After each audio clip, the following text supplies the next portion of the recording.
परीक्षा से पहले बहुत भय लगता है कि परीक्षा में कैसे दे पाऊँगा परीक्षा या फिर उसका परिणाम। ये जो निगेटिव सोच है, ये सबसे ज्यादा कमजोर कर देती है। ये जो भय आ रहा है, ये जो घबराहट आ रही, व्यर्थ में क्यों आ रही? हमारा चैप्टर है, हमें 1 वर्ष दिया गया उस चैप्टर को तैयार करने के लिए, फिर हम डरे क्यों? इसका मतलब हमने अपने कार्य में प्रमाद किया, अपनी पढ़ाई को सही ढंग से नहीं पढ़ा, तब हमें डर लगता है। तुम्हारी जगह अगर हम हो ना, तुम्हारा चैप्टर हो तो हम कंठस्थ कर लें पूरा। हम जिस विषय में लगे उस विषय में लगे।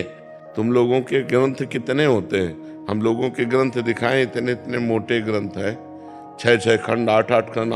हम जिस विषय में लगे उस विषय में लगे। हम डरे क्यों? जब हमने पढ़ाई पढ़ी है उसी के अंतर्गत प्रश्न आता है। क्यों?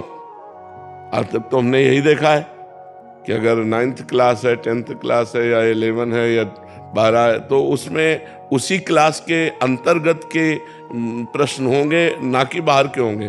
तो हमें डरना क्यों है? हमें डट के पढ़ाई करनी चाहिए और उत्तर देना चाहिए और आगे बढ़ना चाहिए। सबकी बुद्धि का विकास भी अलग अलग तरह का होता है। तो महाराज जी, अगर बुद्धि ऐसे लघु है कि वो इतना विकसित, ब्रह्मचर्य एक वो पावर है कि बुद्धि को एकदम प्रकाशित कर देगा। तो इसलिए नौजवानों से सबसे प्रार्थना है कि बुद्धि के विकास के लिए और जीवन को सुखमय काटने के लिए ब्रह्मचर्य को धारण करें।